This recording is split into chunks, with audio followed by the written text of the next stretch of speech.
Good afternoon and welcome to Farm Focus for Tuesday, November 20th. Grain prices finished higher for the second day in a row. Outside markets were a negative influence, which makes today's rally in the grains even a little bit more impressive. December corn up 5 cents at 7.43. May corn up 5 cents at 7.43 as well. January soybeans up 18 cents at 14.13. May soybeans up 13 cents, finishing at 13.79. Kansas City December wheat up 2 cents at 8.78. Minneapolis December wheat up 3 cents at 9.13. Many of the outside financial markets were a negative influence on the grains today. Currently, crude oil is down $2.26 a barrel at 87.02. Ethanol prices are unchanged at $2.39 a gallon. The gold market down $7 an ounce at 1,727. The U.S. dollar index up 3 points at 80.96. And the stock market currently 18 points lower with the Dow trading at 12,777. Livestock markets were a little bit stronger today. December cattle up 55 cents at 127.15. January feeder cattle were unchanged at 146. And December hogs up 18 cents at 81.63. News items in the grain markets today. The grains started out lower in today's session, but did rebound to close higher for the second day in a row. Today's rally in the grain markets was somewhat impressive given the fact that crude oil was down $3 per barrel at one point, and most other outside markets have also provided a negative influence. This makes today's rally in the grains just a little bit more impressive. Farmers continue to be tight holders of grain at this time. Therefore, if farmers aren't selling grain and the funds aren't sellers on a given day, even a small amount of buying may be enough to push the grain markets higher.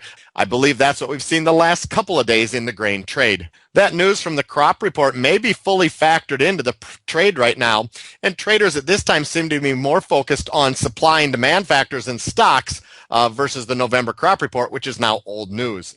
Taking a look at items in the corn market, there's more talk that the EU may need to import as much as 12 million metric tons of corn this year compared to USDA's current estimate of 6.5. This could amount to over 200 million bushels of corn that'll need to be sourced somewhere else in the world. South American offers of corn beyond December are nearly non-existent, and this leads us to believe that U.S. exports of corn could increase significantly as we move through the winter months. Argentine corn production estimates are consistently running below the USDA's November estimate. Private analysts are looking for Argentine corn production somewhere in the 21 to 25 million metric ton range compared to USDA's estimate at 28 million metric tons. A late start to the Argentine planting season and the possibility of some acres being switched to soybeans or even going completely unplanted is being cited as a reason for the lower production estimates in Argentina. On paper, the world S&D continues to tighten up.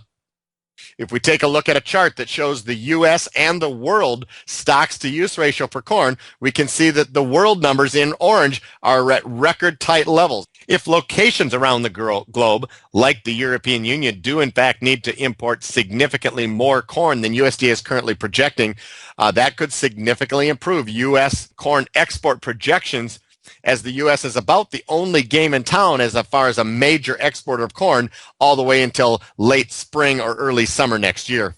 And if we look at the U.S. stocks-to-use ratio, it is also near record low. So there's not a lot of room in either the U.S. or the world balance sheets for increased demand, and that could result in significant support on any price breaks in corn as we move through the winter months. In soybean news, Oil World, a well-followed German analyst, lowered its South American production estimates. Brazil production was lowered from 82 down to 81. That's down 1 million metric tons from Oil World's previous estimate. And in Argentina, Oil World lowered their estimate down to 54 million metric tons. That's down 2 million metric tons from its previous estimate. These are still record large production numbers, but estimates have been lowered due to less than ideal weather during the planting season. Argentina is currently 22% planted versus 37% last year due to extremely wet conditions here over the last month or so. Now, conditions have improved in Argentina over the last 1 to 2 weeks, and planting is advancing again.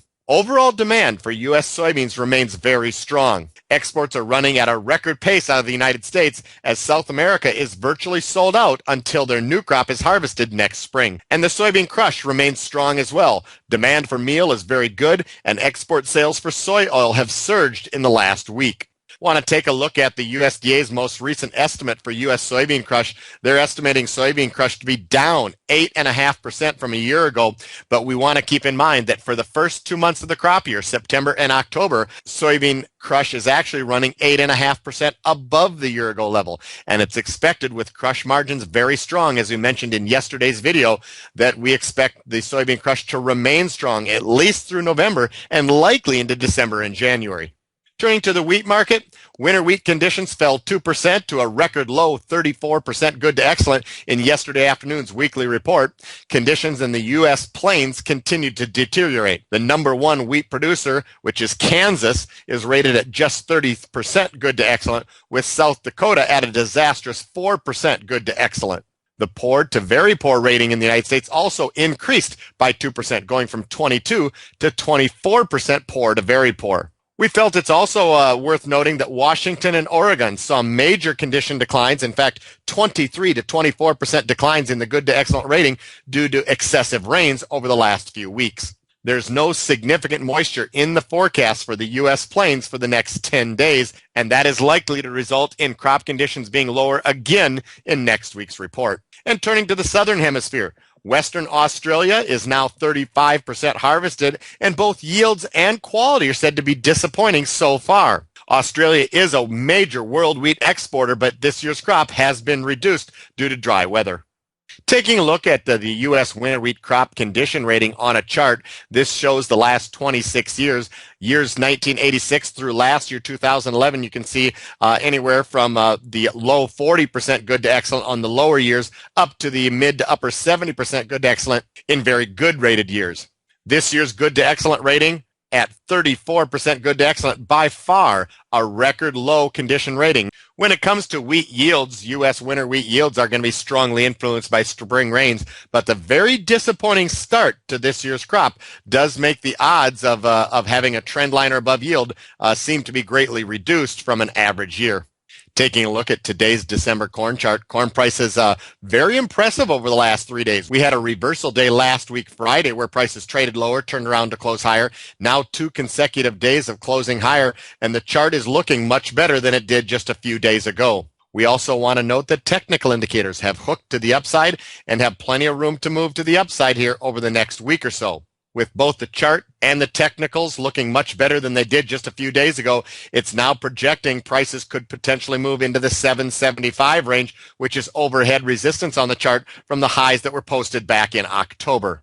Turning to our January soybean chart, soybeans saw a decent bounce today. We traded sharply lower early in the day, only to turn around and close sharply higher. So that does put a pretty nice hook on the charts today to the upside, and the technicals also trying to hook to the upside. Now, we're still oversold, but today's price is doing a pretty good job of trying to turn the technical indicators as well. With both the charts and the technicals trying to turn to the upside, it does place overhead resistance somewhere in the 1450 to 1475 range over the next week or so.